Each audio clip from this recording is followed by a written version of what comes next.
আমার দেশের পরিবেশ পরিস্থিতি যদি কোনোদিন খারাপ হয়ে যায়, আর কোন জালিম তাগুতি শক্তি ফেরাউন নমরুদের মতো যদি আমাদের মাথার সামনে দাঁড়িয়ে আল্লাহ ছাড়তে হবে, কোরআন ছাড়তে হবে, ইসলাম ছাড়তে হবে, ইলাহ ছাড়তে হবে, আল্লাহর সাক্ষ্য দেওয়া ছেড়ে দিতে হবে, ওই কঠিন মুহূর্তে দাঁড়িয়ে মৃত্যুর মুখোমুখি হয়ে কারা কারা বলতে পারবেন আমার রব আল্লাহ?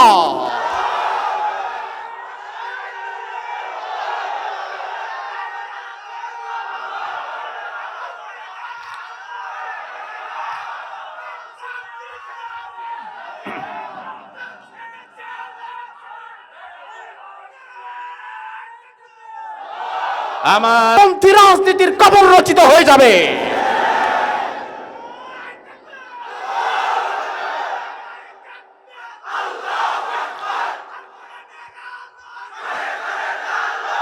ভারতের মুশরিকদেরকে আজকের এই দৃশ্য দেখা দরকার।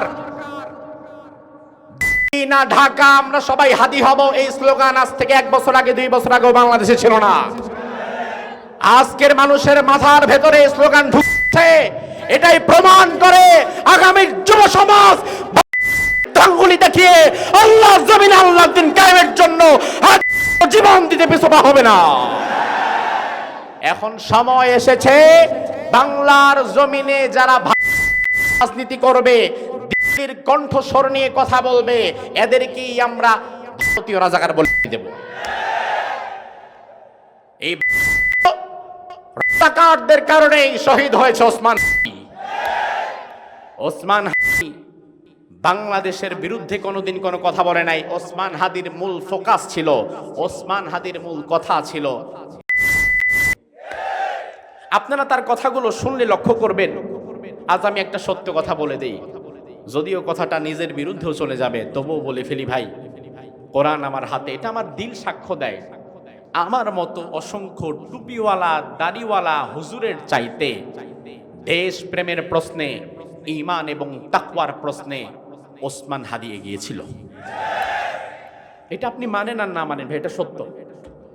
আলহামদুলিল্লাহ নাহমাদুহু ওয়া নাস্তাঈনুহু ওয়া নাস্তাগফিরুহু ওয়া নু'মিনু বিহি ওয়া নাতাওয়াক্কালু আলাইহি ওয়া নাউযু বিল্লাহি মিন শুরুরি আনফুসিনা ওয়া মিন সাইয়্যাতি আমালিনা মান ইয়াহদিহিল্লাহু ফালা মুযিল্লা লাহু ওয়া মান ইউদ্লিল ফালা তাজিদ লাহু ওয়ালিয়্যান مرشدا ونشهد أن لا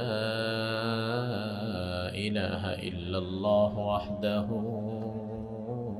لا شريك له ونشهد أن سيدنا إيماننا قدوتنا حبيبنا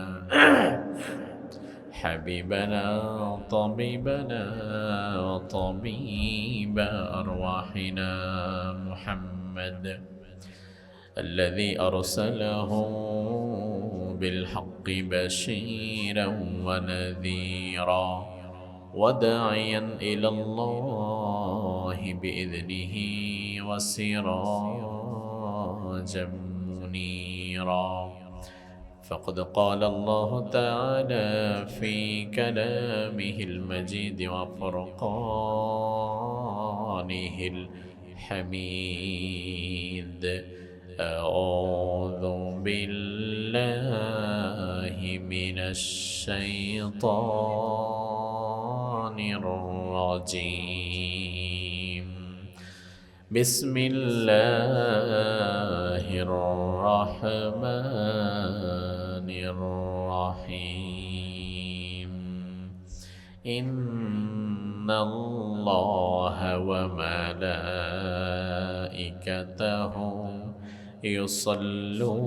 يصلون على النبي يا أيها الذين آمنوا صلوا عليه وسلموا تسليما নামাজের দরুদ পড়ুন আল্লাহুম্মা সাল্লি আলা মুহাম্মদ ওয়া আলা আলি মুহাম্মদ কামা সাল্লাইতা আলা ইব্রাহিম وعلى آل إبراهيم إنك حميد مجيد اللهم بارك على محمد وعلى آل محمد كما باركت على إبراهيم وعلى آل إبراهيم إنك حميد مجيد সকল প্রশংসার একমাত্র মালিককে। এতগুলো মানুষ মিলে আল্লাহর নাম নিলেন, আওয়াজ শুনে মনে হলো 3 দিন একটানা রোজা রাখছেন, সেহরিও খান নাই, ইফতারিও পান নাই। এতগুলো মানুষ মিলে একসাথে আল্লাহর নাম নিলে আওয়াজটা কি আরেকটু কমতো না বাড়তো? অবশ্য আপনারা মিরেশ্বরের মানুষ চালাক আছেন, চিন্তা করতেছেন যে আর কদিন পরে নির্বাচন, তখন আবার মিছিল করা লাগবে, চা খাওয়া লাগবে, 200 টাকা কামানো লাগবে। এখন সব আওয়াজ যদি আজকে শেষ করে দিই তাহলে নির্বাচনে মিছিল করব কিভাবে? কারণ এই সময়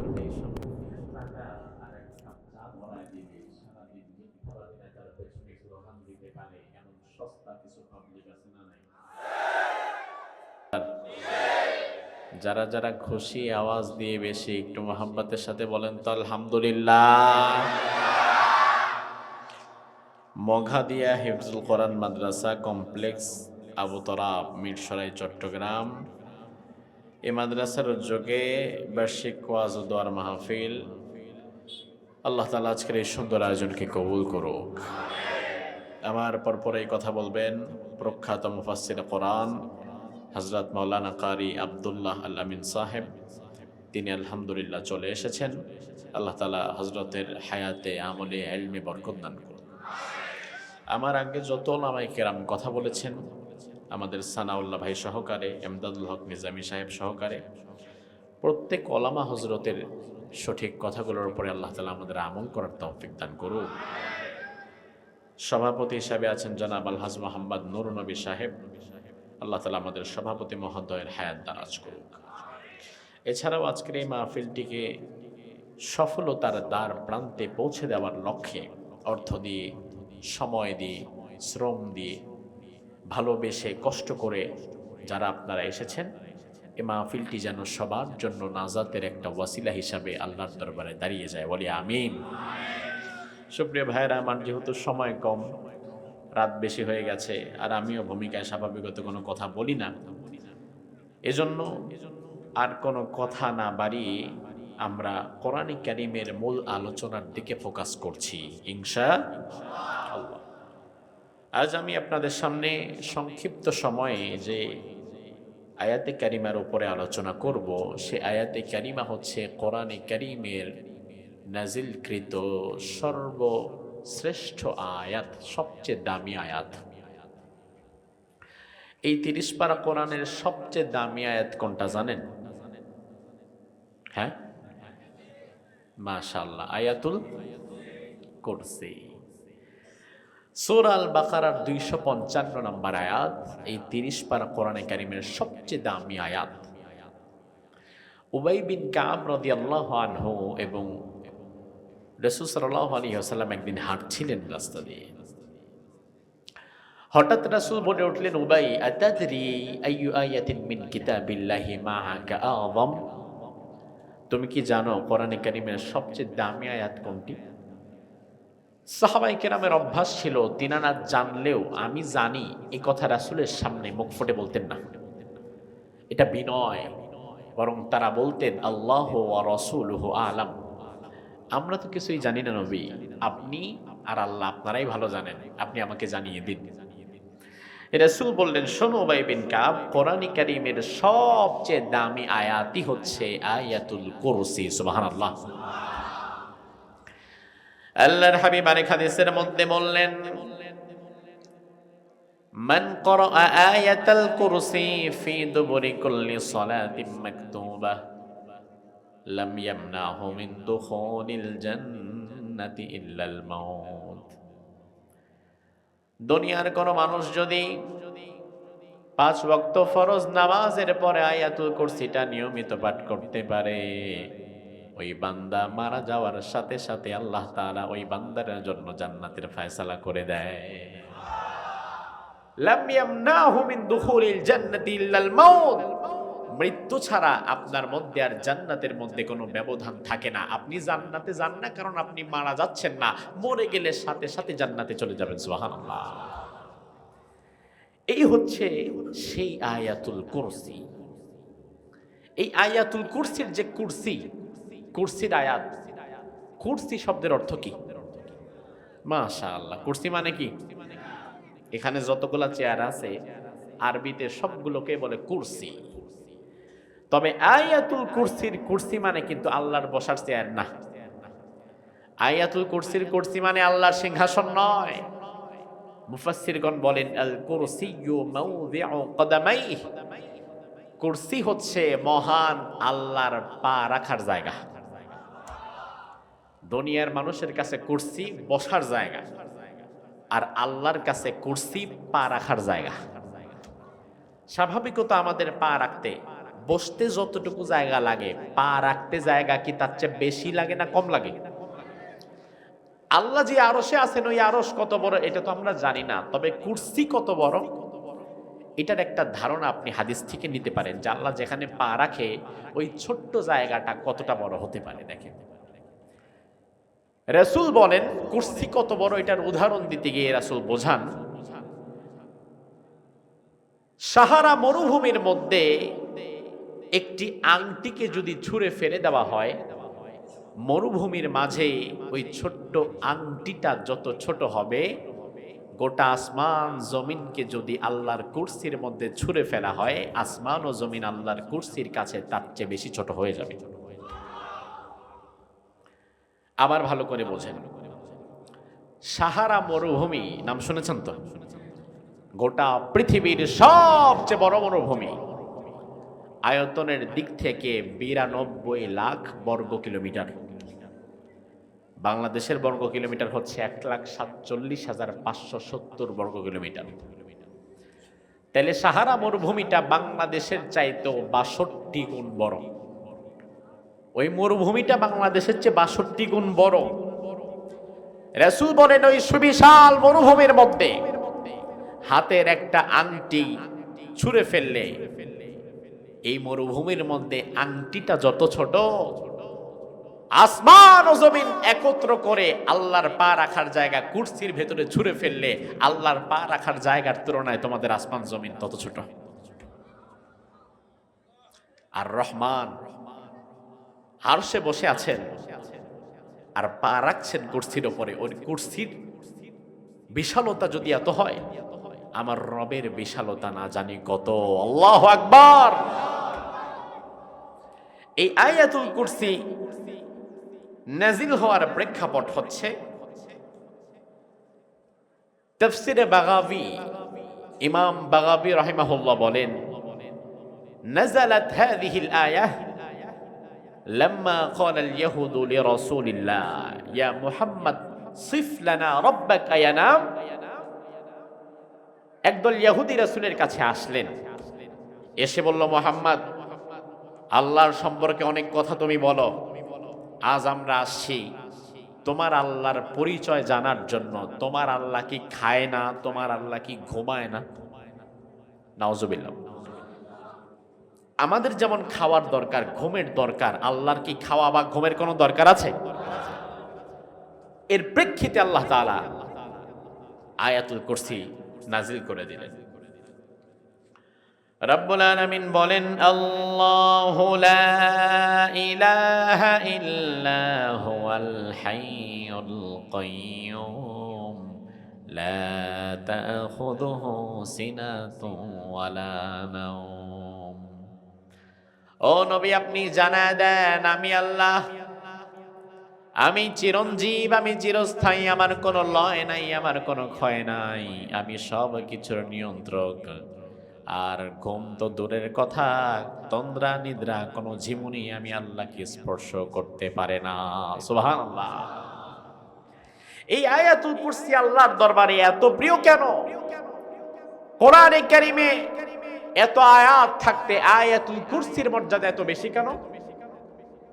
মুফাসসিরগণ বলেন এর অন্যতম কারণ হচ্ছে আয়াতুল কুরসির শুরুটা হয়েছে আল্লাহর সবচেয়ে প্রিয় নামটি দ্বারা। আমার ভাই, আল্লাহর নাম কি একটা না আরো আছে? ওয়ালিল্লাহিল আসমাউল হুসনা ফাদউহু বিহা। আল্লাহ বলে আমার অনেক নাম, যে কোনো একটা নাম দিয়ে আমাকে ডাকো, পেয়ে যাবে। তবে আল্লাহর যত নামই থাকুক না কেন, আল্লাহর দরবারে আল্লাহর নিজের সবচেয়ে প্রিয় নামটি হচ্ছে মাশাআল্লাহ। কি? জোরে কোন? আল্লাহ হচ্ছে আল্লাহর সবচেয়ে প্রিয় নাম। কেন আল্লাহ আল্লাহর সবচেয়ে প্রিয় নাম? তার কারণ হচ্ছে আল্লাহ শব্দটা লেখার জন্য 4টা অক্ষর লাগে। আলিফ, লাম, লাম, হা। আলিফ একবার, লাম 2বার, আর হা একবার। মধ্যখানে তাসদিদ হয়ে যাওয়ার কারণে লাম 2টা এক হয়ে গেছে, কিন্তু অক্ষর মূলত লাগে 4টা। আমার ভাই, মজার বিষয় হচ্ছে আল্লাহ নামটা আল্লাহর এত প্রিয় নাম, তার কারণ এই 4 অক্ষর বিশিষ্ট আল্লাহর যে নাম আছে আল্লাহ, আপনি যদি অক্ষরগুলো আলাদা করে ফেলেন, প্রতিটি কাটা কাটা বিচ্ছিন্ন অক্ষর দিয়েও আপনি কোরআনের মধ্যে আপনার আল্লাহর পরিচয় খুঁজে পাবেন। অক্ষর ফেলে দেন, প্রতিটি বিচ্ছিন্ন অক্ষর দিয়েও কোরআনের ভেতরে আল্লাহর পরিচয় আছে না নাই? সে আল্লাহ রাব্বুল আলামিন বলে, বান্দা, আল্লাহু লা ইলাহা ইল্লাহু, আমি এমন আল্লাহ, আমি ছাড়া তোমাদের কোনো ইলাহ নাই। ইলাহ শব্দটি কালিমাতুত তাওহীদ। ইলাহের সাক্ষ্য দিয়ে আপনাকে ঈমান আনা লাগবে। এই জন্য আল্লাহু লা ইলাহা ইল্লাহু, এখানে লা ইলাহা ইল্লাহু ইলাহের সাক্ষ্য রয়েছে। আবার আপনি যদি কালিমা পড়েন, ওই কালিমার মধ্যেও লা ইলাহা ইল্লাল্লাহ ইলাহের সাক্ষ্যটা রয়েছে। ইলাহের সাক্ষ্য ছাড়া কোনোদিন আপনি ঈমান আনতে পারবেন না। ইলাহ শব্দের ব্যাখ্যায় মুফাসসিরগণ বলেন, আল ইলাহ হুয়াল্লাযী ইউলাহু আন ইউবাদু ওয়া ইউতা। ইলাহ মানে এমন এক সত্তা, চোখ বন্ধ করে যার গোলামি করা লাগে, তার গোলামির মধ্যে কোনো প্রশ্ন করা যায় না, তার আনুগত্যের মাঝে কোনো প্রশ্ন করা যায় না। জীবনের প্রতিটি ক্ষেত্রে চোখ বন্ধ করে যার গোলামি করা লাগে, তিনি হচ্ছে ইলাহ। আমার ভাই, জবাব দেন, আমাদেরকে জীবনের সর্বত্র চোখ বন্ধ করে গোলামি করা লাগবে কার? আরো জোরে কার? আর আমার দেশের মানুষ করে নেতার আর দলের। গোলামি করা লাগবে আল্লাহর। অথচ এই জাতির মধ্যে বরকত নাই, রহমত নাই, কারণ এই জাতি হচ্ছে চাটার জাতি। এই জাতি তার রবের গোলামি বাদ দিয়া কখনো করে ভারতের গোলামি, আবার কখনো করে আমেরিকার গোলামি। অথচ গোলামি করা লাগবে একমাত্র কার? আল্লাহ বলে, আমি এমন ইলাহ, সব সময় আমার গোলামি করবা, আমার দাসত্ব করবা। এজন্য ইলাহের ব্যাখ্যাটা আমাদের বোঝা দরকার। শুধুমাত্র আয়াতুল কুরসি মুখস্থ করে পড়বেন আর জান্নাতে চলে যাবেন, এত সহজ নয়। জান্নাত তো মামুর বাড়ির আবদার না, বরং আয়াতুল কুরসি পড়ে তো জান্নাতে যাবে ওই ব্যক্তি, যেই ব্যক্তি আয়াতুল কুরসি পরিপূর্ণ বোঝে, তার উপরে জীবন কাটাতে পারবে। ইলাহ এর সাক্ষ্য দেওয়া ছাড়া আপনি ইমানদার হতে পারবেন না। এজন্য কালিমা যখন পড়বেন, কালিমার মধ্যে লা ইলাহা ইল্লাল্লাহ, ওখানে ইলাহের কথা আছে না নাই? আমাদের ইলাহ কে? আমাদের ইলাহ কে? আমরা হচ্ছি সেই ইলাহের বান্দা, গোলাম। ইলাহ মানে এমন সত্তা, জীবনের সর্বত্র আমি যার আইন মানতে বাধ্য, আমি যার বিধান মানতে বাধ্য, তিনি আমার ইলাহ। আমরা ইলাহের ব্যাখ্যায় জাতি বোঝে না। এজন্য আপনি দেখবেন রাস্তাঘাটে ভিক্ষুক ভিক্ষা করে আর সাথে কালিমা ঢুকায় দেয়, লা ইলাহা ইল্লাল্লাহ, 2টা টাকা দিয়ে যাও। আছে না নাই? অথচ লা ইলাহা ইল্লাল্লাহ মানে কি? লা ইলাহা ইল্লাল্লাহ মানে হচ্ছে আল্লাহ ছাড়া আমার কোনো বিধানদাতা নাই, আল্লাহ ছাড়া আমার কোনো আইনদাতা নাই, আল্লাহ ছাড়া আমার কোনো মালিক নাই, আমি আল্লাহ ছাড়া অন্য কারো ধার ধারি না। ঠিক কিনা? এই হচ্ছে ইলাহ। যে ইলাহের কনসেপ্টের উপরে আপনাকে টিকে থাকা লাগবে। মূসা আলাইহিস সালাম, আল্লাহ রাব্বুল আলামিন যখন তাকে দাওয়াত পৌঁছে দিতে বললেন, মূসা আলাইহিস সালামকে রব্বুল আলামিন শুরুতে বনি ইসরাইলের কওমের ঘরে ঘরে গিয়ে দাওয়াত দিতে বলেন নাই, বরং আল্লাহ বলেছেন, মূসা সবার আগে জায়গা মতো যাও, আসল জায়গায় যাও যেখানে দাওয়াত দেওয়া দরকার। সেই জায়গা কোথায়? মাশাআল্লাহ, কোথায়? কার কাছে? তার মানে আল্লাহ বুঝিয়ে দিলেন প্রত্যেক জামানায় সবচেয়ে বেশি ওয়াজ করা দরকার ওই জামানার শীর্ষস্থানীয় বড় বড় জালিম গুলারে। মূসা আলাইহিস সালাম ফেরাউনের দরবারে গেলেন, ইলাহের দাওয়াত দিলেন। মূসা আলাইহিস সালাম বললেন, ও ফেরাউন, লা ইলাহা ইল্লাল্লাহ, আল্লাহ ছাড়া আমার কোনো ইলাহা নাই, মালিক নাই, বিধানদাতা নাই, আইনদাতা নাই। দুনিয়ার সব নবীর কালিমাই ছিল লা ইলাহা ইল্লাল্লাহ। মূসা নবীর কালিমা লা ইলাহা ইল্লাল্লাহ সাথে যুক্ত হয়েছে মূসা কালিমুল্লাহ। ইব্রাহিম নবীর কালিমা লা ইলাহা ইল্লাল্লাহ সাথে যুক্ত হয়েছে ইব্রাহিম খলিলুল্লাহ। বিশ্ব নবীর কালিমা লা ইলাহা ইল্লাল্লাহ সাথে যুক্ত হয়েছে মুহাম্মাদুর রাসূলুল্লাহ। কিন্তু আমার ভাই লক্ষ্য করে দেখেন, সব নবীর কালিমার শুরুটা কি? এক না ভিন্ন? এক না ভিন্ন? সব নবীর কালিমাটাই ছিল লা ইলাহা ইল্লাল্লাহ, আল্লাহ ছাড়া আমার কোনো ইলাহা নাই, বিধানদাতা নাই, আইনদাতা নাই, মালিক নাই, কেউ নাই, আমি আল্লাহ ছাড়া কাউকে আর মানতে পারি। ফেরাউন এই কথা শুনে সাথে সাথেই বলল, لئن اتخذت إلها غيري لأجعلنك من المسجونين। ও মূসা, আবার আমার সামনে দাঁড়িয়ে তুমি যদি আল্লাহকে ইলাহ বলে সাক্ষ্য দাও, তুমি যদি বলো আল্লাহ ছাড়া তোমার কোনো ইলাহ না, তোমার কোনো ইলাহ নাই, আইনদাতা নাই, মালিক নাই, বিধানদাতা নাই, তুমি আমারে যদি না মানো, তাহলে আমি ফেরাউন তোমারে বলে দিলাম, আমার দরবারে দাঁড়িয়ে আরেকবার যদি তুমি আল্লাহকে ইলাহ বলে ডাক দাও, তাহলে আমি তোমারে কারারুদ্ধ করব, জেলখানার ভেতরে ভরে দেব। এইদিকে তাকান, ডানে বামে তাকায় আপনার লাভ। আপনার রবের কালামের ব্যাখ্যা চলছে, কোরআনে কারীমের সর্বশ্রেষ্ঠ আয়াত চলছে। এর চেয়ে গুরুত্বপূর্ণ কি আর কিছু আছে এখন? মূসা আলাইহিস সালামকে জামানার জালিম ফেরাউন বলল, লা জালান্নাকা মিনাল মাসজুনিন, আবার আমার সামনে দাঁড়িয়ে যদি আল্লাহকে ইলাহ বলে ডাক দাও, জেলখানার মধ্যে ভরে দেব। আচ্ছা, এই হুমকি ধমকির পরে মূসা নবী জীবনে আর কোনোদিন ফেরাউনের দাওয়াত দেয়নি, আর জীবনে কোনোদিন ফেরাউনের রাজদরবারে আসার সাহস করে নাই। আমার ভাই, সুসময়ে দাওয়াত দেওয়া আর কষ্টের সময় দাওয়াত দেওয়া কি এক জিনিস? বাহিরে বড় বড় কথা তো অনেকে বলতে পারে, কিন্তু ভেতরে যাওয়ার পরে, ফাঁসির রায় হয়ে যাওয়ার পরেও, মৃত্যুদণ্ডের রায় হয়ে যাওয়ার পরেও যারা প্রকৃত ইলাহের কাছে ছাড়া অন্য কারো কাছে মাথা নত করে না, যারা জালিমের জুলুমের কাছে বিক্রি হয়ে যায় না, তারাই প্রকৃত ঈমানদার। বাহিরে বড় বড় হুঙ্কার গর্জন তো অনেকে দেয়, আবার ভেতরে ঢোকার পরে অনেক মানুষকে আমরা নিজেরাও দেখেছি, যখন তারা বাহিরে ছিল অনেক গর্জন দিত, ভেতরে যাওয়ার পরে 2-4 বছর থাকার পরে যখন বের হয়েছে, আগের মতো আর কথা বলে না। কারণ এমন থেরাপি দিয়ে দিছে, সেও চিন্তা করছে বাকি জীবন আর এত রিস্ক নিয়ে লাভ নাই।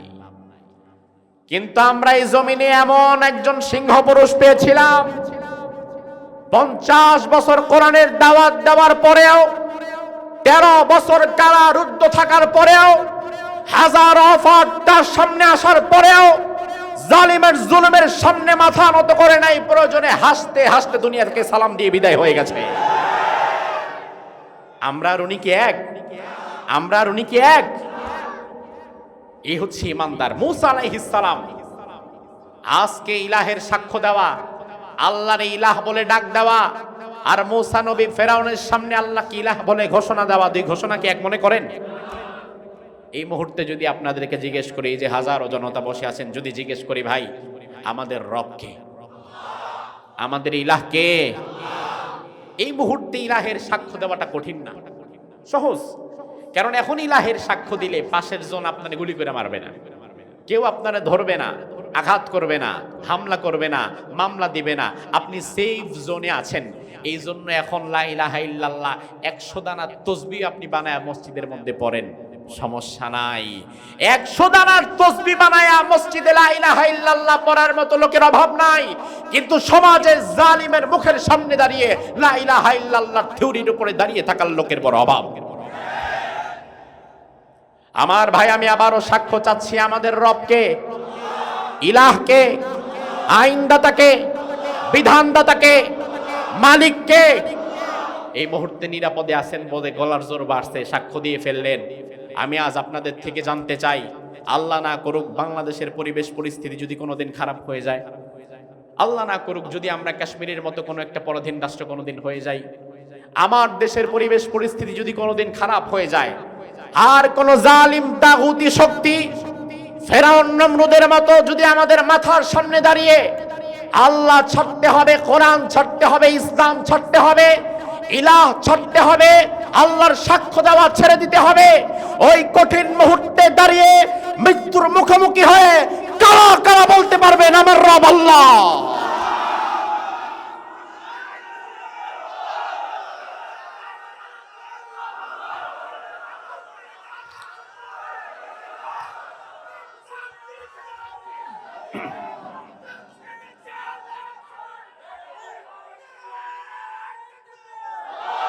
আমার ভাইরা লক্ষ্য করেন, এজন্য রব্বুল আলামিন বললেন, বান্দা আল্লাহু লা ইলাহা ইল্লাহু, আমি আল্লাহ ছাড়া তোমার জীবনে আর কোনো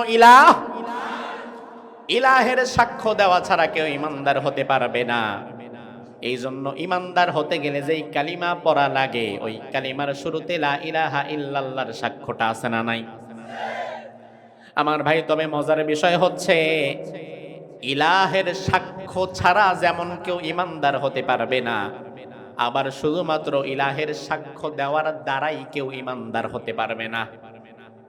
কোরআনের আল্লাহ রাব্বুল আলামিন বলেন, وَمِنَ النَّاسِ مَن يَقُولُ آمَنَّا بِاللَّهِ وَبِالْيَوْمِ الْآخِرِ وَمَا هُمْ بِمُؤْمِنِينَ।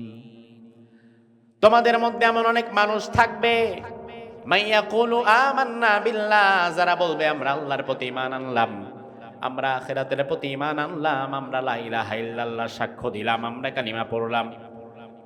আল্লাহ বলে ওয়ামা হুম বিমুমিনিন, ও নবী আমি আল্লাহ সাক্ষ্য দিয়ে দিলাম এরা কোনোদিন ঈমানদার না। তাইলে আমার ভাই দেখেন, কালিমা পড়ার পরেও কিছু মানুষ বেঈমান থাকবে, এ কথা বলেছেন কে?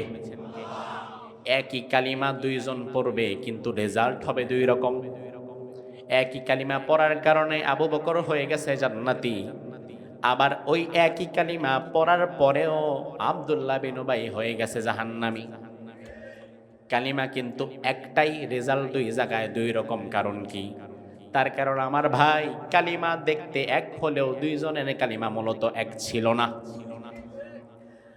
ওমর ফারুক রাদিয়াল্লাহু আনহু, আবু বকর সিদ্দিক রাদিয়াল্লাহু আনহু, তাদের কালিমাটা ছিল এমন কালিমা, তারা যখন পড়েছে লা ইলাহা ইল্লাল্লাহ, আল্লাহ ছাড়া আমার কোনো ইলাহা নাই, মালিক নাই, আইনদাতা নাই, বিধানদাতা নাই, এই কথা তারা শুধু মুখে উচ্চারণ করে নাই, অন্তরেও বিশ্বাস করেছে, কাজেও পরিণত করেছে।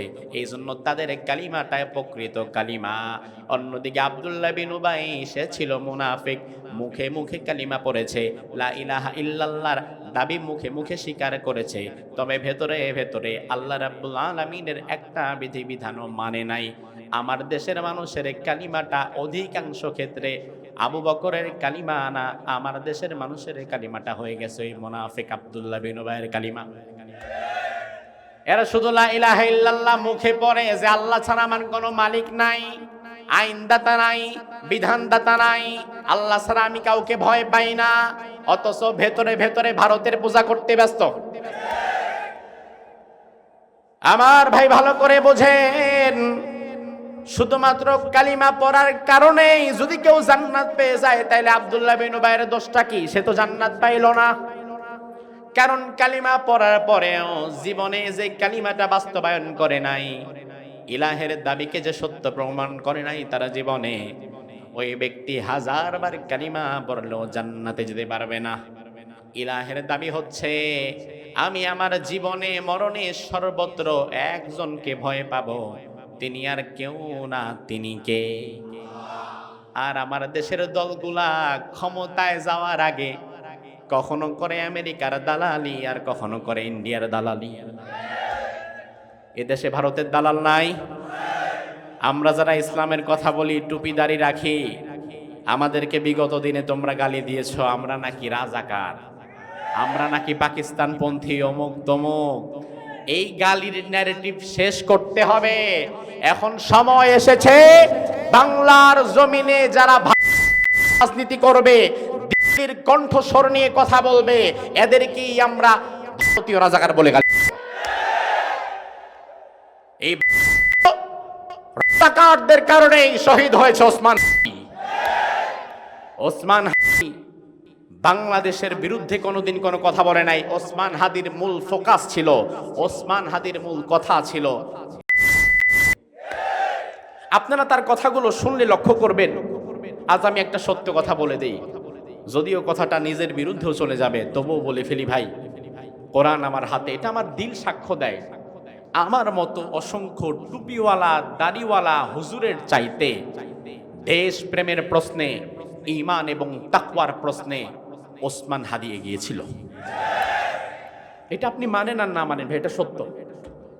এই যুবক তার 33 বছর জীবনটা দিয়ে গেল হিন্দুস্তানের ন্যারেটিভের বিরুদ্ধে। তার কথা ছিল ভাই, আমরা 56,000 বর্গ মাইলের ছোট্ট একটা দেশে বসবাস করি, 18 কোটি মানুষ এই দেশে বসবাস করে, আমরা পৃথিবীর দ্বিতীয় মুসলিম বৃহত্তম দেশ।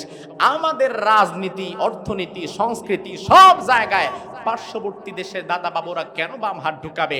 আমরা তো এই দেশের স্বাধীন নাগরিক, আমার রাজনীতি হবে এই দেশের কল্যাণে, আমি এই দেশে স্বাধীনভাবে ধর্মচর্চা করব, আমার ব্যবসা হবে স্বাধীনভাবে, আমার সংস্কৃতি হবে ইসলামের সংস্কৃতি।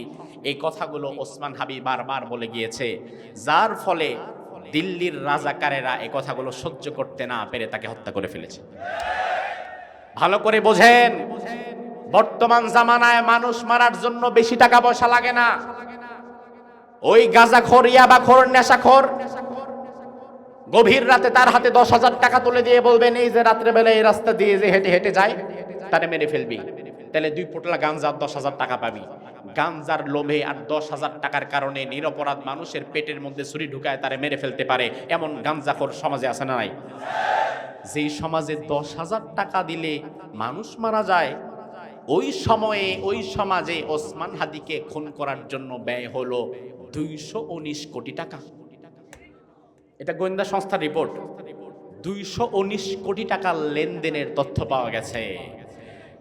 আমার ভাই ঘাটে বুদ্ধি থাকলে বুঝে নেন, যেই সমাজে মানুষ মারতে 10,000 টাকার বেশি লাগে না, ওই সমাজে যদি কোনো মানুষকে মারার জন্য 219 কোটি টাকার বিগ বাজেটের লেনদেন হয়, তখন বুঝে নেওয়া লাগবে খেলা ন্যাশনাল লেভেলে না, খেলা চলে গেছিল ইন্টারন্যাশনাল লেভেলে। হিন্দুস্তানের মুশরিকেরা হিসাব কষে দেখেছে ওসমান হাদি যেভাবে যুবকদের মধ্যে নতুন বিপ্লবের সূচনা করছে, ভারতের বিরুদ্ধে যে আওয়াজ তুলেছে, বাংলাদেশের যুবকদের মধ্যে যদি ওসমান হাদির মানসিকতা একবার সৃষ্টি হয়ে যায়, তাহলে আগামীর বাংলাদেশে বামপন্থী রাজনীতির কবর রচিত হয়ে যাবে।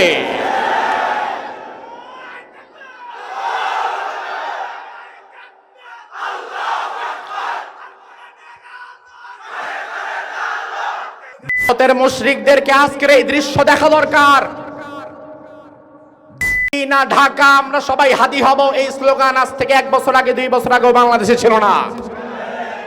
আজকের মানুষের মাথার ভেতরে এই স্লোগান ঢুকছে, এটাই প্রমাণ করে আগামীর যুব সমাজ আঙ্গুলি দেখিয়ে আল্লাহ জমিনে আল্লাহর দ্বীন কায়েমের জন্য জীবন দিতে পিছপা হবে না। আমার ভাই লক্ষ্য করেন, এজন্য আল্লাহ রাব্বুল আলামিন বললেন লা ইলাহা ইল্লাল্লাহর সাক্ষ্য যারা দেবে তারা সবাই ঈমানদার হবে না। কোন মানুষ লা ইলাহা ইল্লাল্লাহ পুঁজি করে সারা জীবন ব্যবসা করে খেয়ে যাবে, আর কোন মানুষ প্রয়োজনে লা ইলাহা ইল্লাল্লাহর দাবির উপরে টিকে থাকার কারণে আল্লাহর পথে জীবনটাও দিয়ে যাবে। আছে না নাই? সমাজে এই দুই গ্রুপের মানুষ আছে না নাই? মিশরে সৈয়দ কুতুব রহিমাহুল্লাহ 30 পারা কোরআনের একটা তাফসীর লিখলেন, তাফসীর ফি জিলালিল কোরআন। আমি গত রমজানে মিশর সফর করেছিলাম। সেখানে গিয়ে আমি তার ইতিহাস আরো বিস্তারিতভাবে জানলাম।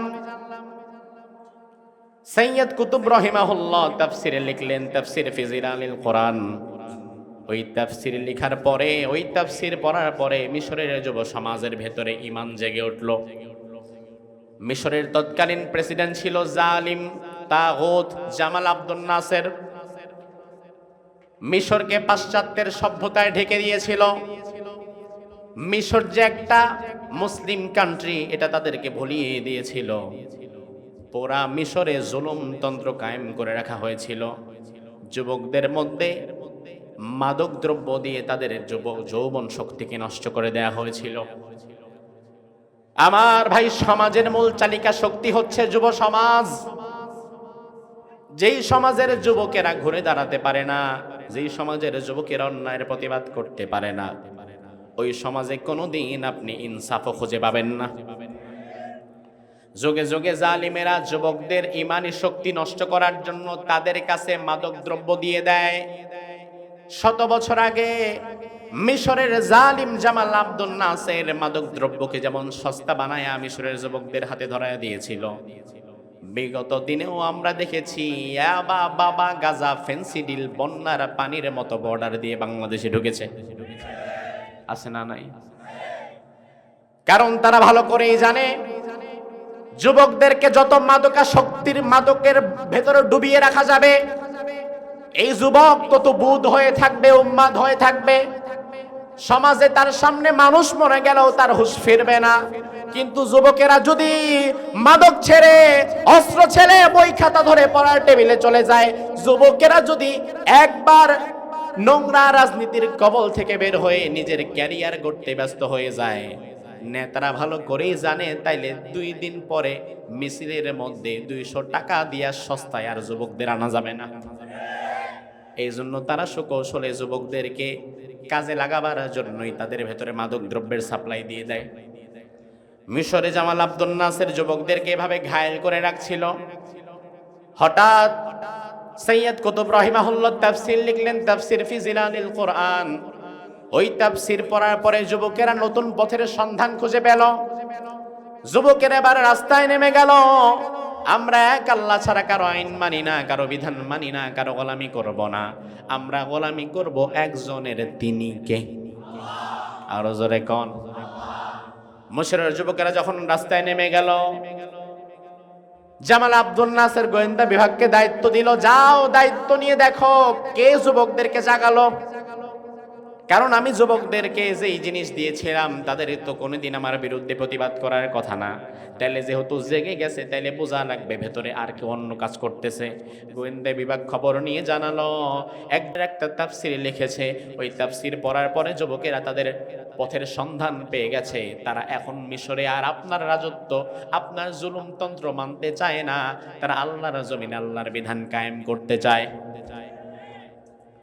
জামাল আব্দুল নাসের বললে মুফাসসির সাহেবকে ধরে আনা হলো।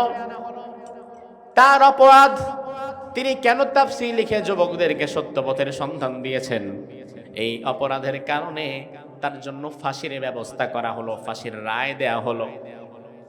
আমার ভাই লক্ষ্য করেন, যেই দিন সৈয়দ কুতুব রহিমাহুল্লাহ তার ফাঁসি হবে মিশরের জমিনে,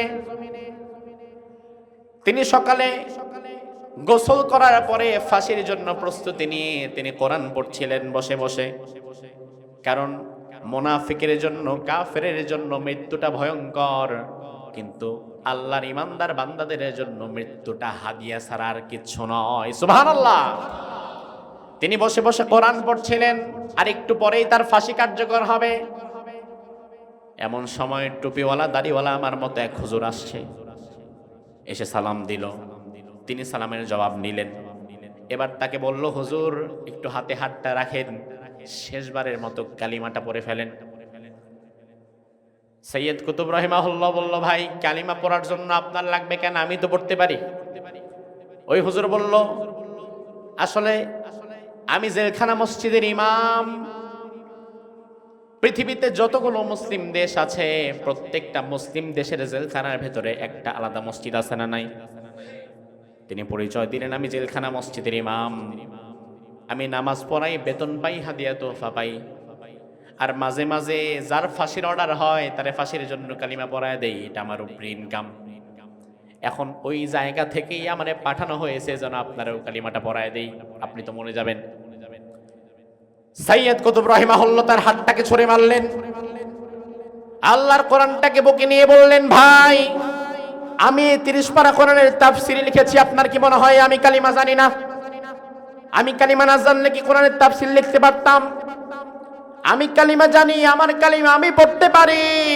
আপনার কালিমা নতুন করে আমার পড়া দরকার নাই, কারণ একই কালিমা, ওই কালিমার ব্যাখ্যা লেখার কারণে জামাল নাসের আমারে ফাঁসিতে ঝুলায় দেয়, আর ওই কালিমা পড়ানোর কারণে জামাল নাসের আপনারে টাকা পয়সা দেয়। তার মানে বোঝা লাগবে দুইজনের কালিমা শুনতে এক হলেও আসলে এক নয়। আসলে এক নাকি? দেখতে এক হয় কি এক নাকি? আমার ভাই, এজন্য আল্লাহ রাব্বুল আলামিন বললেন, আল্লাহু লা ইলাহা ইল্লাহু, আমি এমন আল্লাহ, আমি ছাড়া তোমার কোনো ইলাহ নাই। আল্লাহ ছাড়া আমাদের কোনো ইলাহ আছে নাকি? আল্লাহ ছাড়া আমাদের কেউ নাই, কোনো ইলাহ নাই, মালিক নাই, আইনদাতা নাই, বিধানদাতা নাই। এই কথা বলার পরে আপনাকে ঈমান আনা লাগবে। এই কথা বলার মধ্য দিয়ে আপনি ইসলামের মধ্যে প্রবেশ করলেন। এবার আমার ভাই দেখেন রাসূল কি বলেন, আল্লাহর হাবিব হাদিসের মধ্যে বললেন, আল মুমিনু কাল জামালিল আনিফ, ঈমানদারের উদাহরণ হচ্ছে নাকে রশি বাঁধানো উটের ন্যায়। ঈমানদার হওয়ার আগে আপনার যে জীবনযাপন আপনি করেছেন, ঈমানদার হওয়ার পরে লা ইলাহা ইল্লাল্লাহ পড়ার পরে ওই জীবনযাপন করতে পারবেন। কথা কয় না? ঈমানদার হওয়ার আগে লা ইলাহা ইল্লাল্লাহ পড়ার পরে, ইসলামে আসার আগে আপনি সুদ খান, ঘুষ খান, যা খুশি তাই করেন, কিন্তু ইসলামে প্রবেশের পরে সুদ খাওয়া কি হালাল না হারাম? জিনা করা কি হালাল না হারাম? হারাম খাওয়া যাবে, সুদ খাওয়া যাবে। কিন্তু আমাদের সমাজের বহু মানুষ সুদের মধ্যে জড়িয়ে আছে না নাই? আজকে দেখলাম গিয়াসউদ্দিন তাহেরি সাহেব নির্বাচনের হলফনামার মধ্যে, তিনি যেহেতু এবার নির্বাচনে হবিগঞ্জ থেকে প্রার্থী হয়েছেন, এমপি হবেন, সংসদে যাবেন, ভালো আলহামদুলিল্লাহ, তিনি সংসদে যাক, এমপি হোক। কত চোর বাটপার গাঁজাখোর নেশাখোর এমপি হইতে পারলে তাহেরি তো অন্তত তাদের চেয়ে ভালো নাকি? যাক এমপি হন, সমস্যা নাই। তবে বিষয় হচ্ছে, আজকে দেখলাম নির্বাচনী হলফনামার মধ্যে তাহেরি সাহেব লিখছে তার আয়ের যে সোর্স, এগুলা নির্বাচনের হলফনামায় উল্লেখ করা লাগে। আয়ের সোর্স হিসাবে 2-3টা খাত উল্লেখ করছে, কৃষি, ব্যবসা, আবার নিজের স্ত্রীর কোনো স্বর্ণ গয়না কিচ্ছু নাই, তাহেরি সাহেবের 35 ভরি আছে। আর সবচেয়ে আয়ের উত্তম খাত যেটা তার দেখানো হয়েছে সেটা হচ্ছে কোটি টাকা ব্যাংকে রাখা আছে, ওই কোটি টাকার সুদ। ও বিশ্বাস করলেন আপনারা? আমিও তো বিশ্বাস করি নাই প্রথমে, অবশেষে দেখলাম প্রত্যেকটা জাতীয় দৈনিক একই নিউজ করেছে যে গিয়াসউদ্দিন তাহেরির আয়ের মূল উৎস হচ্ছে কোটি টাকার ব্যাংকের সুদ। নির্বাচনী হলফনামায় এটা উল্লেখ করা হয়েছে, উনি উল্লেখ করছেন। আমার ভাই, সুদ খাওয়া কি হালাল না হারাম? সুদ খাওয়া যে হারাম এই ওয়াজ কি উনি জানে না? কথা কয় না? এই ওয়াজ কি উনি করে নাই? আবার উনি নিজেই আপাদমস্তক সুদের সাথে জড়িত আছে। তার মানে হচ্ছে সুদ খায় সবাই, দোষ হয় খালি ডক্টর ইউনূসের একার। খালি দুনিয়ার সবচেয়ে বড় সুদখোর ইউনূস, অথচ দিক দিয়ে তাহেরি সাহেব আল্লাহ দিলে তার ইনকামের মূল সোর্স সুদ বানায় দিচ্ছে। আল্লাহ রাব্বুল আলামিন কোরআনের মধ্যে বললেন, আল্লাযীনা ইয়াকুলুনার রিবা লা ইয়াকুমুনা ইল্লা কামা ইয়াকুমুল্লাযী ইয়াতাখাব্বাতুহুশ শাইতানু মিনাল মাস। দুনিয়ার মধ্যে যারা সুদ খায়, এই সুদখোরগুলোকে আল্লাহ রাব্বুল আলামিন কিয়ামতের ময়দানে পাগলের মতো দাঁড় করাবেন। তাফসিরে জালালাইন প্রণেতা বলেন, লা ইয়াকুমুনা ইল্লা কাকিয়ামিল মাজনুন। দুনিয়াতে মানুষ পাগল হলে যেমন ডানে যায় বামে যায়, তার কোনো হুঁশ থাকে না। এই সুদখোরগুলোকেও আল্লাহ তাআলা কিয়ামতের ময়দানে পাগলের মতো দাঁড় করাবেন। নাউজুবিল্লাহ বলেন। আবার বিশ্বনবী হাদিসের মধ্যে বললেন,